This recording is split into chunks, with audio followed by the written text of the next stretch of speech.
देखो बच्चे, आज हम आपको बताते हैं मैजिक ट्रिक। यानी मैजिक ट्रिक का मतलब होता है जो रूट वाली जितने भी संख्या, यानी इस टाइप के जो सवाल होते हैं रूट वाले, उन संख्याओं को चुटकियों में सॉल्व करना है। ठीक है, कैसे करना है? चुटकियों में सॉल्व करना है। अब यहाँ पे लिखा है जैसे अंडूट में 12 plus under root 12 plus root 12 plus root 12 plus root 12 dot dot dot अनंत तक। कहाँ तक लिखना है? अनंत तक, है ना।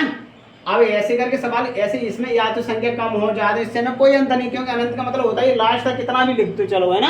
अनंत तक लिखा हुआ है सवाल। ठीक है, तो क्या करेंगे? चुटकियों में सॉल्व करेंगे। देखो अब हमें कैसे करना है, इसमें यहाँ पे प्लस लगा है तो हम क्या करें, इस संख्या को पहले एक संख्या जैसे रूट 12 सब में लिखा है तो एक रूट 12 को ले लेंगे। जैसे हमने ये 12 है, इसके गुणनखंड करेंगे। क्या करेंगे? फैक्टर। क्या करेंगे? फैक्टर। लेकिन फैक्टर करते समय एक चीज याद आपको रखना है, फैक्टर करते समय उसका अंतर एक आना चाहिए। क्या आना चाहिए? अंतर एक आना चाहिए। अब जैसे यहाँ पे हम इसके फैक्टर करेंगे तो इसको हम लिख सकते हैं 4 और 3, 4 3 12।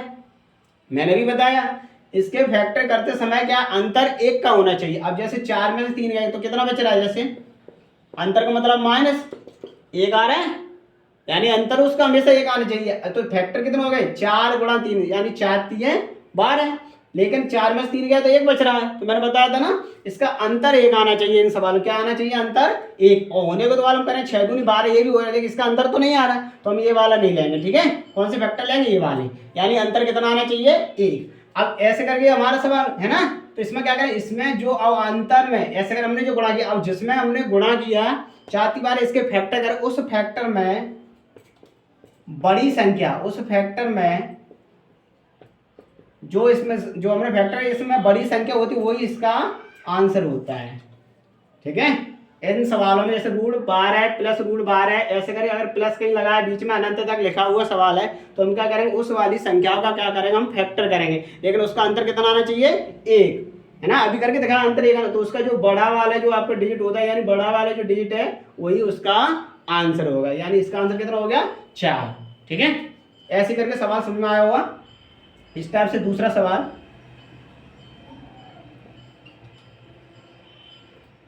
बयालीस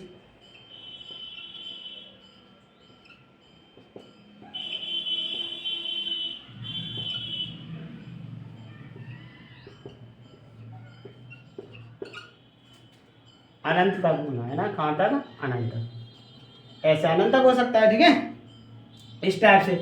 अब इसमें कितना अनंत तक है, ये है ना, प्लस लगा हुआ है, तो ऐसे अब हम इसके करेंगे। उम्मीद है सवाल समझ में आ रहा हो, आप करके दिखाएं या कमेंट में आप करना। तो यहाँ पे देखो जैसे यहाँ पे लिखा, इसके भी करेंगे 7 6 42, 7 में 6 का अंतर एक आ रहा है ना, तो इसका आंसर कितना हो जाएगा? आंसर हो जाएगा इसका 7। ठीक है, अब बात करने को हमने बताया था 7 6 42, लेकिन दोनों का अंतर एक होना चाहिए ऐसे सवाल करने समय, है ना। तो अंतर कितना? एक आ रहा है। फैक्टर करने के बाद 42 है तो 21 दूनी 42 हो गए, है ना। 14 3 42 हो गए तो गलत हो जाएगा, यानी उनका अंतर भी फैक्टर करते समय उनका अंतर एक आना चाहिए। 7 6 42, 7 में 6 का कितना बचेगा? एक बचेगा। इस टाइप से ये पहला वन टाइप सवाल है। ये क्या हो गया? टाइप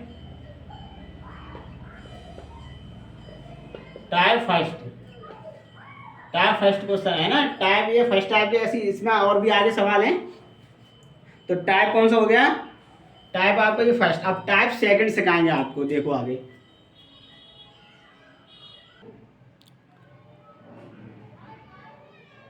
तो टाइप सेकंड, अगर अभी मैंने बताया था, अभी आपको बताया था रूट वाले सवाल में क्या बताया था? माइनस। अभी बताया था प्लस वाला, लेकिन इसमें क्या है? माइनस है ना। तो माइनस वाले में हम क्या करेंगे? ओनली माइनस वाला अभी किया तो सेम वैसे ही है, लेकिन इसमें कम अंतर वाला देखे, है ना। जैसे इससे ये क्या है? 12 लिखा है, यानी 12 है। अब इसके भी गुणनखंड करें, अंतर सब में एक ही आना चाहिए, है ना। तो इसके भी करें तो क्या है? 4 और ये 3, 4 3 12, है ना। लेकिन यहाँ माइनस लगा है। क्या लगा है? माइनस। अंतर तो 4 में से 3 का कितना? एक बच रहा है, तो माइनस, यानी अंतर तो एक सेम वैसे ही है। लेकिन इसमें क्या करेंगे? इसमें छोटा अंक देखें। क्या देखेंगे? छोटी संख्या देखेंगे। जो गुणज में छोटी संख्या है फैक्टर गुणनखंड में, वो वाला। तो इसका आंसर कितना आ जाएगा? 3। माइनस वाले में छोटी संख्या और प्लस वाले में बड़ी संख्या। ठीक है, ऐसे है 42 माइनस 42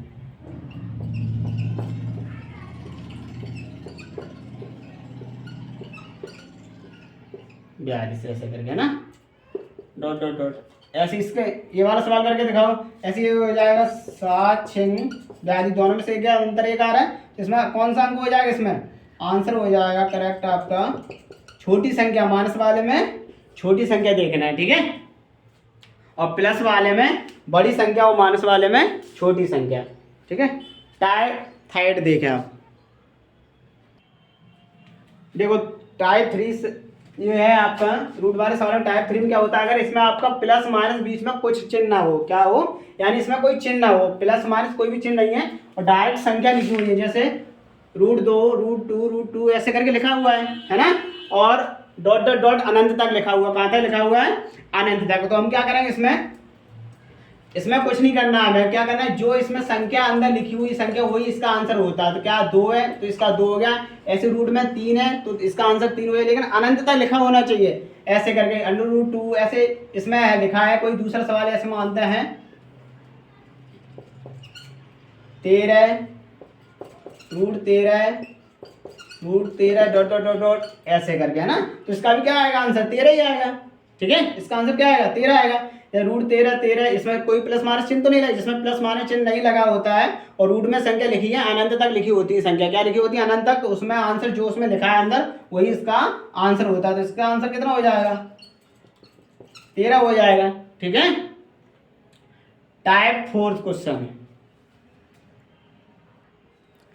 देखो, इसमें क्या लिखा हुआ है, इस वाली संख्या में क्या करता है, मैं अगर डायरेक्ट कोई संख्या जैसे हमारा लिखा हुआ रूट में कोई संख्या लिखी हुई है, क्या लिखी हुई है, कोई रूट में संख्या लिखी हुई है, लेकिन बराबर क्वेश्चन, जैसे अभी अनंत तक था, अब इसमें अनंत नहीं है, इक्वल क्वेश्चन मार्क, यानी हमें इक्वल यानी बराबर के बाद हमें ज्ञात करना है √2 लेकिन बराबर ज्ञात करना, क्या करना, अभी क्या था अनंत तक था तो उसमें जो था वही हमारे आंसर कर दिया ना, वही वाला डिजिट हमारा आंसर हो गया। अब इसमें क्या है, बराबर, देखो बराबर है, उसमें बराबर तो नहीं था। इन सवालों में अगर रूट में कोई संख्या लिखी हुई है लेकिन बराबर हमें ज्ञात करना है, तो उसमें हम क्या करते हैं, उसमें हम रूट वाली संख्याओं को गुणनफल करते हैं ऐसे करके।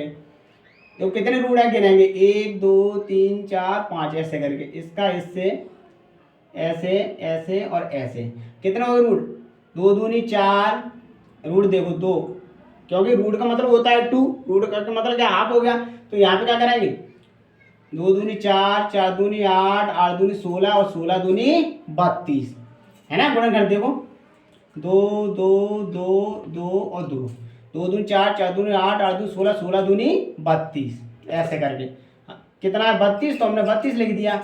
अब उसमें से एक घटा देते हैं, वो घटाने के बाद क्या करेंगे, हम ऊपर लिख देंगे ऐसे करके, ठीक है, आ रहा है समझ में, यानी 1 √2 ऐसे करें तो रूट के नीचे 2 फिर 2 फिर 2 फिर 2 ऐसे कर लिख लिया करो।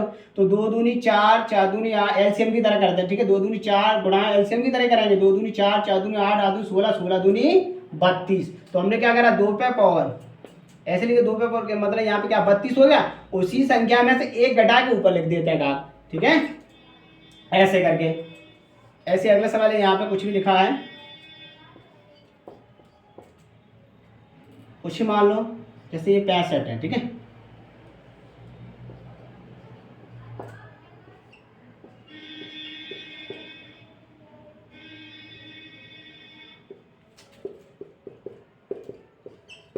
ऐसे करके हमने लिख लिया, ठीक है। अब यहाँ पे क्या 65, तो यहाँ पे कितने रूट है देखो, 1 2 और ये 3, तो 2 2 2 ऐसे करें, हर रूट का 2 मारेंगे, 2 दूनी 4, 4 दूनी 8, तो यहाँ हो जाएगा 65 और 8, और ये घटा दो इसमें से ऊपर, कितने बचेंगे 7, यानी आंसर आ गया हमारा 7/8।